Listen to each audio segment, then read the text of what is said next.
पिछली थ्योरम से आगे चलते हुए हम बोल रहे हैं, हमने उसमें प्रूव किया था कि m is equal direct sum of m1 and m2, और यहाँ पर m1 का रैंक 1 है और m2 का रैंक n-1 है, जो कि लेस देन n है। इसका मतलब ये m2 इट शैल क्या है, इट शैल क्या, डायरेक्ट सम ऑफ साइक्लिक सब मॉड्यूल्स, और m1 भी डायरेक्ट सम ऑफ साइक्लिक सब मॉड्यूल्स है। तो ये भी साइक्लिक सम मॉड्यूल है और ये डायरेक्ट सम ऑफ साइक्लिक सब मॉड्यूल है, और इनके बीच में डायरेक्ट सम होने की वजह से this m is direct sum of cyclic submodule and this theorem is proved.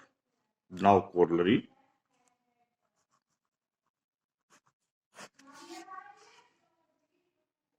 if we assume any finite abelian group is direct sum या प्रोडक्ट लिख लो ऑफ साइक्लिक ग्रुप्स, जनरली लोग इसको product लिखते हैं।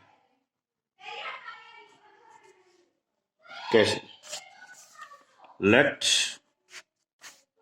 G be a finite group,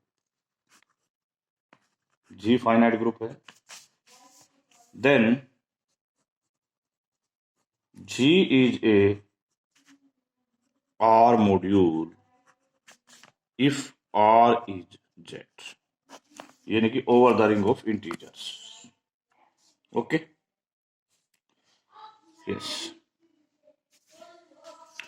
तो यहां पर एक बात प्रतीत होती है कि G is a finitely generated, in fact G is a finitely generated, in fact G is generated by finite set containing all of its elements। तो G एक फाइनाइट ग्रुप है, तो it means it's generator set should be finite.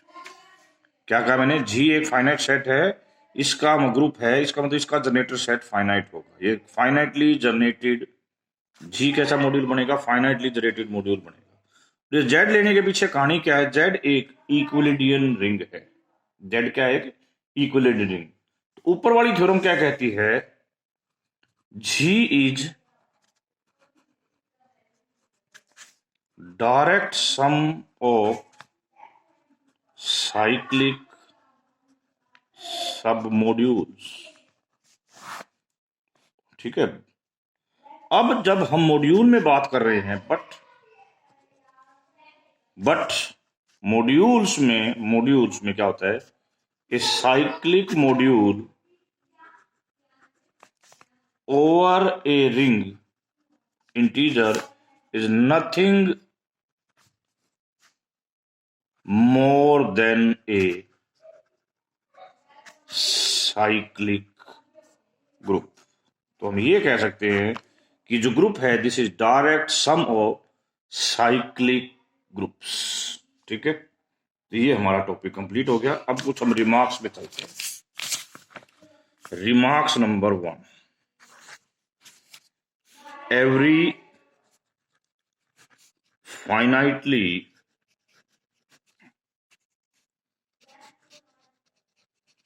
generated module is isomorphic to a quotient group of a finitely generated free module। क्या मतलब है? M finitely generated R module है। M क्या है? Finitely generated R module. Then M is isomorphic to Rn by K, where K is a submodule of Rn। ठीक है, और Rn कैसा मॉड्यूल है? Free module. तो हमने every finitely generated module is isomorphic to quotient of a finitely generated free module. ये एक finitely generated free module है और ये इसका क्वोशिएंट ग्रुप है। M इसके आइसोमॉर्फिक हो। ये रिमार्क्स नंबर 1 है। Remarks number 2,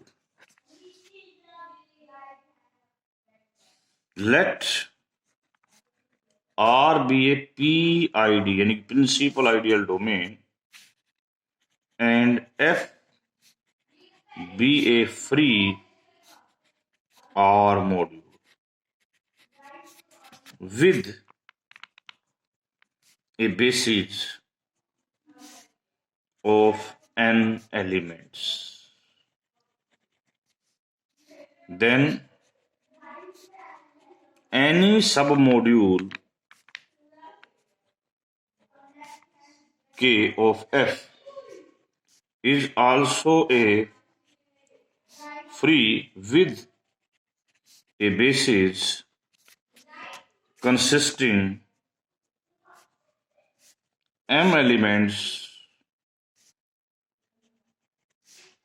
such that m is less than, यानी कि जो कहने की मैं बता रहा हूं आपको, जो आपका f है वो Rm के आइसोमॉर्फिक होगा Rn के, और K आपका आइसोमॉर्फिक हो जाएगा Rn के where m is less than. Remarks number 3, यदि एक m क्रॉस n की मैट्रिक्स है ओवर PID यानी principal ideal domain over ring R, ठीक है, तो this is equivalent to this matrix.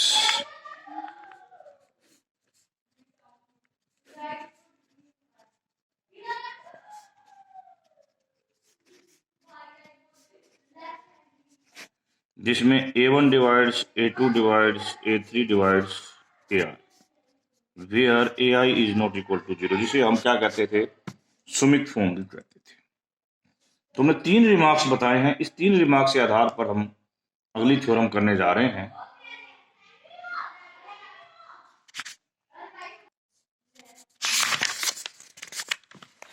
Now fundamental structure theorem of finitely generated modules over PID, इसे हम डिकम्पोजिशन थ्योरम भी कहते हैं। इसकी क्या प्रूफ बनेगी, late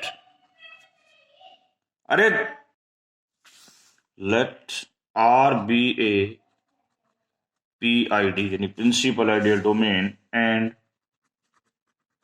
M be any finitely generated R modules।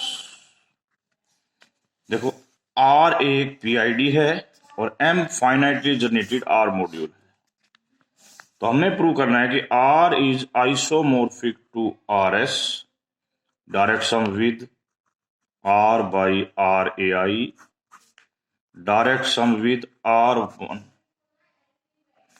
R by this R by AR, direct sum है A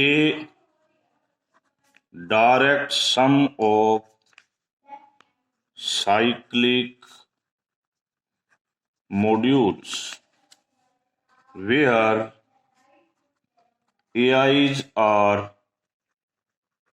non-zero and non-units, और यहां पर A1 divides A2 divides A3 divides AR, ऐसे ये भी है। ओके, प्रूफ M कैसा है, फाइनाइटली जनरेटेड R मॉड्यूल है, finitely generated R module.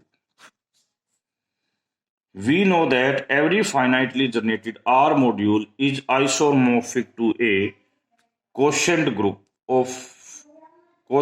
of family of finitely generated R module, जो कि पिछले रिमार्क्स में मैंने बताया भी है, रिमार्क नंबर 1 में। तो ये M किसके आइसोमॉर्फिक होगा, इसके आइसोमॉर्फिक होगा। फिर बता रहा हूं, every finitely generated module is isomorphic to a family of finitely generated free module. ये आर एन यहां पर क्या है, फ्री मॉड्यूल, और के इस आर एन का क्या है, सब मॉड्यूल। और हमने आपको बताया था इस के एन जो है आइसोमोर्फिक टू हो जाएगा R M, where M is less than equal to N. तो ये मैंने कहा आइसोमॉर्फिज्म कहते हैं मैपिंग एग्जिस्ट करेगी आर एम से के तक, such that phi of R M K हो जाएगा। आर एम का बेसिस आपने माना E1 E2 EM, क्या है, आर एम का बेसिस है। इसका मतलब पहला रखेंगे हम फाई ऑफ E1 रखेंगे तो हमारे पास क्या आएगा,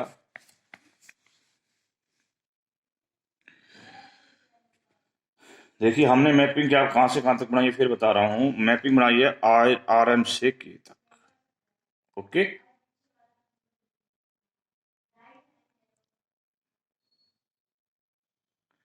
मैपिंग कहां से कहां तक बनाई है, आर एम से के तक। और ये जो के है ना, ये वास्तविक ना कुछ और नहीं, किसका सबसेट है, आर एन का सबसेट है। तो जो इसकी मैपिंग जाएगी वो एन टप्पल्स में जाएगी। तो हमने कह दिया कि E1 ऐसे मैपिंग में गया, किसका पार्ट होगा ये, आर एन का। फाई ऑफ EM इस प्रकार की मैपिंग में गया, this is also part of R N. इस प्रकार ये हमने इसकी ट्रांसफॉर्मेशन करके दिखा दी।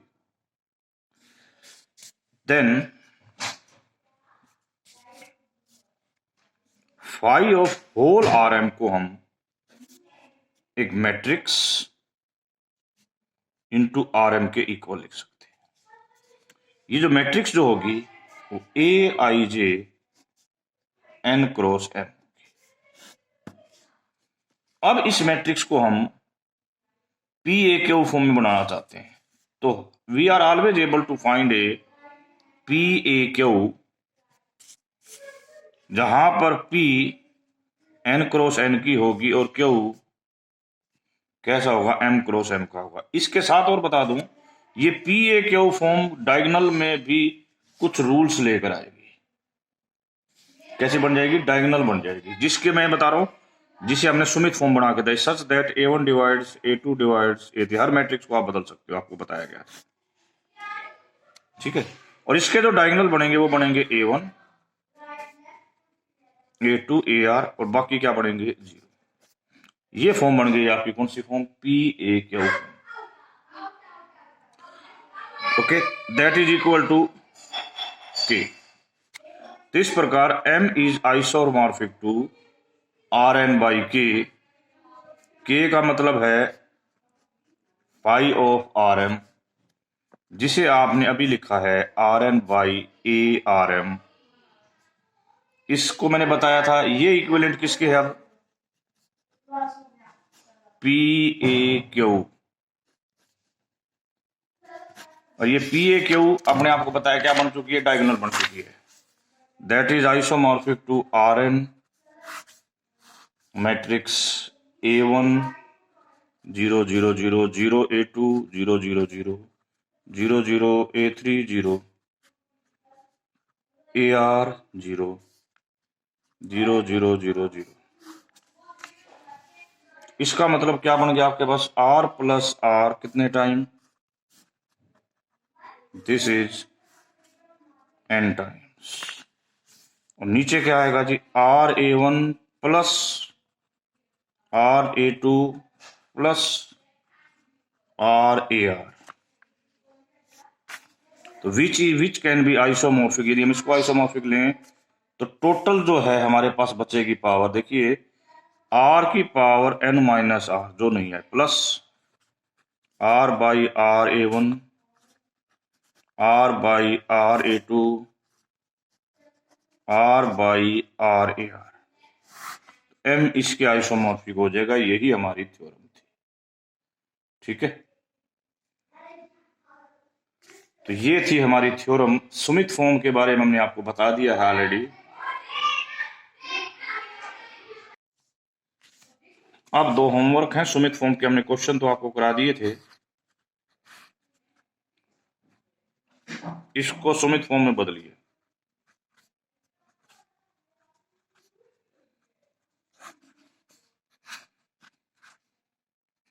इसको सुमित फॉर्म में बदलिए।